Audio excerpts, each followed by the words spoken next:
This is game 4 in a 6-game series against the same opponent.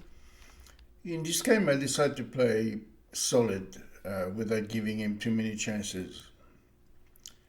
E4, the Sicilian defense, knight to f3, knight to c6. Of course there's many ways of playing the Sicilian defense. He plays bishop c4, e6, castle, knight that, and of course that's a typical way people get bad positions by overextending the center. Attacking the pawn, he defends it, queen here, and I just got no idea why he played this.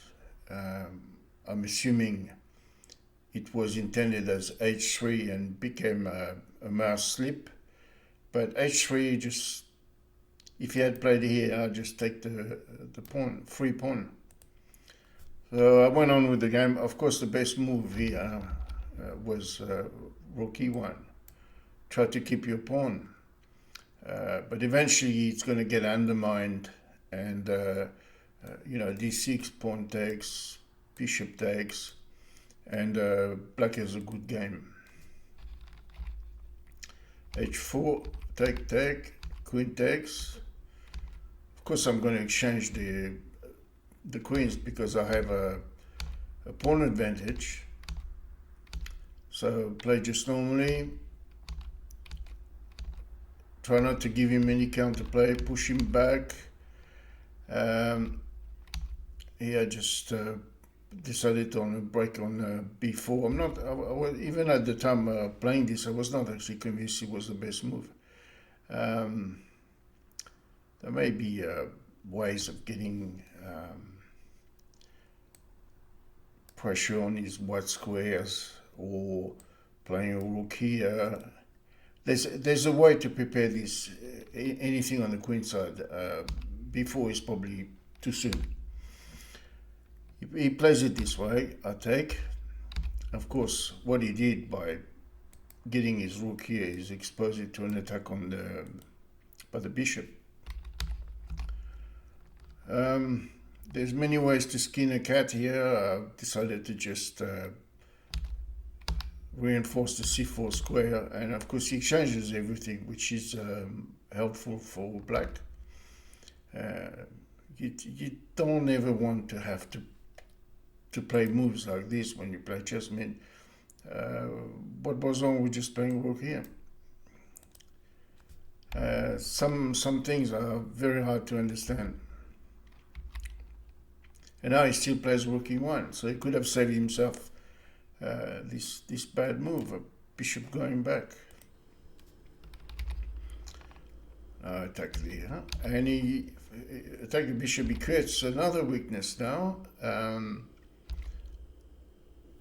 now I'm on his second rank, with potential threats, but also being able to play this.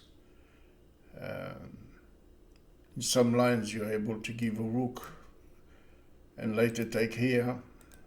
So this pass pawn is not helping him either. I mean, he's got to keep an eye on it.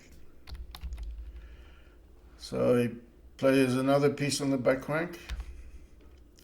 I just moved my king, just want to see what he's going to do. He goes there, good move. He could have won that pawn, but I don't think it's any good for him.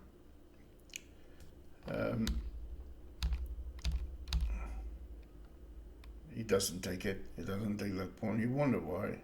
Of course, he's gonna lose the piece here, but take. He could get 2 pawns for it. He could get those 2 pawns. That's probably playable, but in any event, he's lost.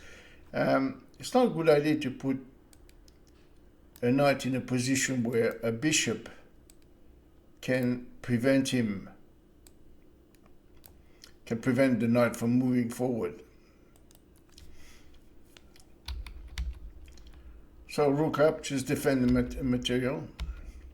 Now here, I had to calculate that I was able to somehow go, I could potentially go all the way to here. So I had that in mind. I have an escape route if he starts checking.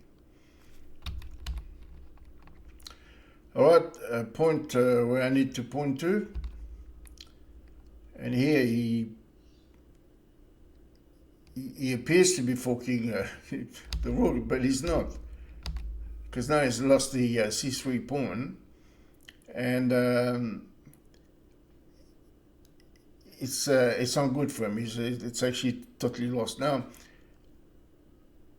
had he, in the game he played this, which turns out to be a monumental waste of time and not to the point, but had he played something like this, I have time to play this, threatening mate in one here, and then capture the pawn. So there's not much going for him. He takes, rook here, threatening mate in one, check, just in case it's mate. Here he's doomed. I mean, there's a forced mate on the board against him, but he still, thinks that he's got a way to find counter-attack. He could have checked, given a couple of checks, but he makes a move that still gets, where he still gets checkmated. So there's a lot of oversights, a lot of giving away free material, a lot of questionable positional move, a lot of pawns being withdrawn on the back rank for no reason, and of course all that amounts to losing the game.